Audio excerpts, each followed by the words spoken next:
Si tout ce que je mange en une journée pour rester sec, soutenir mes entraînements, devenir millionnaire et reprendre l'Alsace-Lorraine aux Allemands. On dit que le lion se moque du goût, mais c'est pas vrai, je vais te montrer que t'es pas obligé de spam brocoli poulet pour prendre du muscle. Ça, c'est vrai. Ça, c'est très important. Je commence toujours ma journée par des œufs. Bon, ici, petit déjeuner, beaucoup de glucides, un apport en protéines assez modeste. Donc pour moi, c'est pas un top petit déjeuner. Par contre, il fait du sport quelques heures après. Donc le fait de consommer les glucides, ça peut prendre sens. Foudroyer la salle, ici y a pas de pré-workout qui sort d'une usine chelou, une date, un peu de beurre et du gros sel. Bon, ça par contre, c'est des conneries. Une date et du beurre juste avant le sport, ça va amener du sang au niveau des organes digestifs, ça va nuire à votre congestion et vos performances. Tu t'envoies ces 3 cavaliers de l'apocalypse avant, la barre de traction va porter plainte contre toi. Pour t'hydrater pendant la séance, c'est eau, sel plus citron dans la gourde et tu dis bonjour aux veines édition carte de France.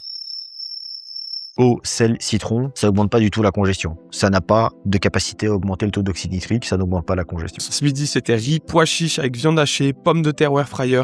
Repas du midi incroyable, protéines, glucides, lipides, repas complet et ça a l'air très gourmand, top. Des pommes de terre ou air fryer et une salade avec de la ricotta. Simple, efficace et ça nourrit. Petite dinguerie, skyr plus poire. Collation top, des glucides et des protéines en collation, satiété, énergie stable, top. Air fryer avec cannelle, goûte-moi ça, tu pourras plus t'en passer. L'après-midi, c'était natation, il peut y avoir qu'un seul Poséidon et Dieu sait qu'il se fout de ma gueule quand il voit mon crawl. Du coup, la veille, je me suis préparé en encas à manger 30 minutes avant la session. Il aime trop manger juste avant une séance, alors que ce qui va permettre la récupération et les performances à moyen terme, c'est ce que tu vas donner après ta séance, qui va permettre de régénérer tes tissus musculaires et ton glycogène. C'est pas ce que tu manges juste avant. Petit boost d'énergie et je te mets la recette en commentaire. Dîner en entrée, c'était littéralement le bol skincare et hormones, protéines, oméga 3, bons lipides et fibres. Ça paraît pas nécessairement gourmand comme ça. Moi, c'est le genre de repas que j'aime bien. Par contre, pour moi, trop de lipides, pas assez de glucides et un volume qui est pas assez élevé. C'est-à-dire que moi, j'aurais pas assez à manger avec ça et j'aurai un sommeil de moins bonne qualité. Et ensuite, une assiette de barbare avec viande rouge, patates douces. Ah, il remange un repas encore après ça,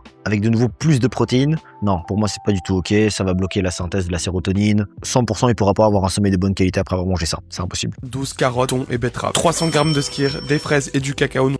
De nouveau des protéines. En plus, il nous indique 300 g de skyr et que 25 g de protéines. Donc, il y a un problème. Le skyr, c'est plus ou moins 11 g de protosan. Donc, on est plutôt autour des 35 g de protéines. Petite erreur de calcul, probablement. Sucré, je suis en procès avec quelques vaches pour surconsommation, mais j'y peux rien, j'aime trop ça. Stop le cliché de la frustration et de l'ennui.